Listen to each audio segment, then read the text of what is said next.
Alrededor del 1300 a.C., varias civilizaciones reciben la invasión de unos pueblos conocidos como las gentes del mar. Nosotros vamos a tomar esta definición para referirnos a las culturas que se aposentaron en la península ibérica desde los albores del primer milenio antes de la era cristiana. Tradicionalmente se ha considerado la llegada de los fenicios a Gadir en torno al año 900 a.C. como la primera migración de los pueblos orientales. La ubicación exacta de Gadir es un tema de fondo de la arqueología española. Algunos autores creen que los restos del castillo de Doña Blanca en el puerto de Santa María eran parte de la ciudad.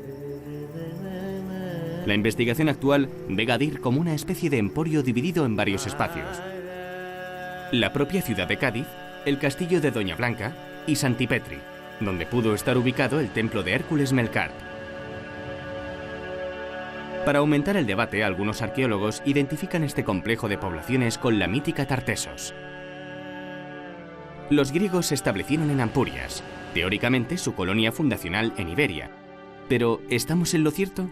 ¿Son correctas las cronologías? ¿Llegaron únicamente fenicios y griegos? Hemos tenido acceso a un descubrimiento excepcional, una tumba con un guerrero ataviado al modo griego.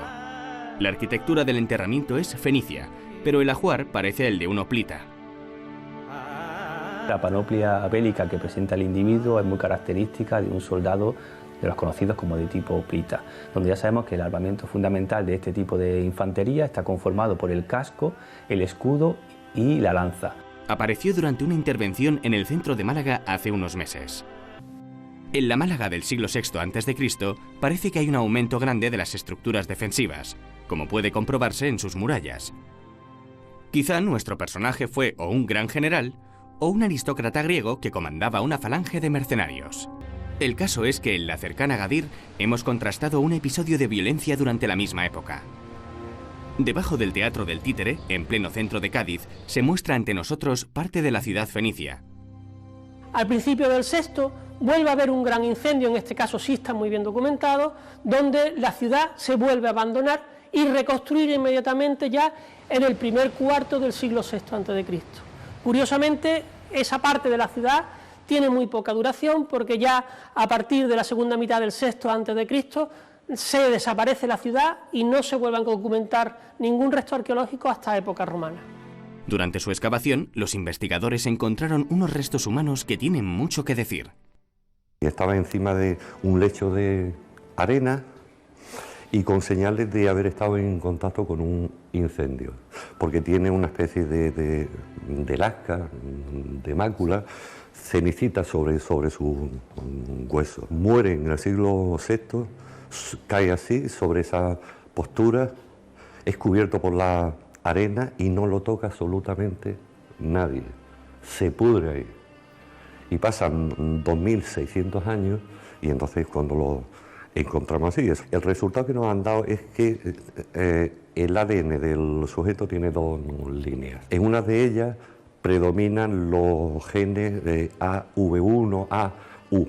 Eso es típicamente del fenicio. No, aparte, el sujeto tenía otro 50% de haplotipo que contiene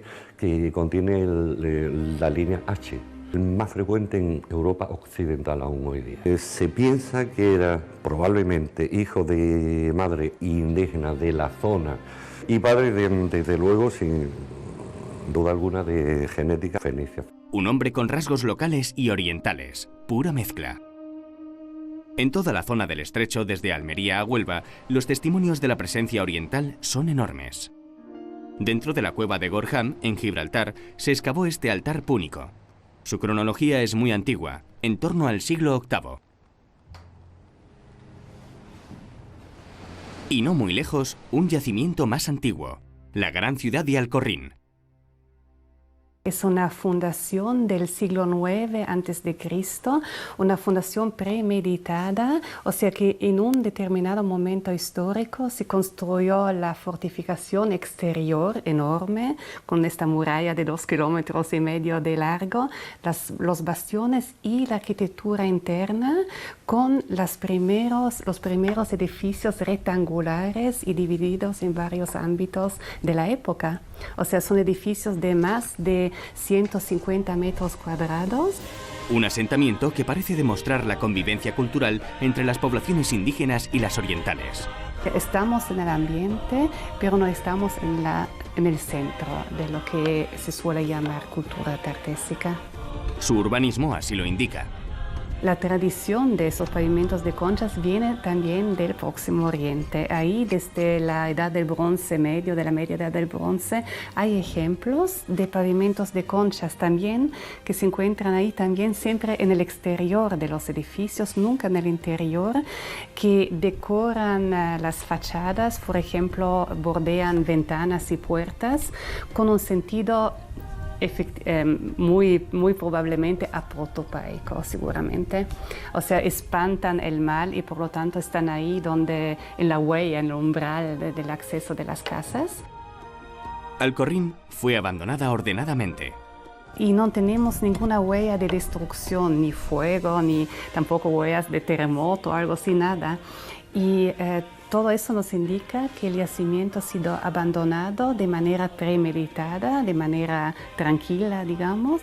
Parece ser que el comercio de las fundaciones fenicias se dirigió entonces hacia la costa atlántica africana. Y hemos hecho estudios, por ejemplo, de la cerámica, arqueométricos de la cerámica, que han podido demostrar que hallazgos cerámicos de Mogador, de esta isla tan alejada en la costa atlántica de Marruecos, han sido producidos en el Cerro del Villar, por ejemplo.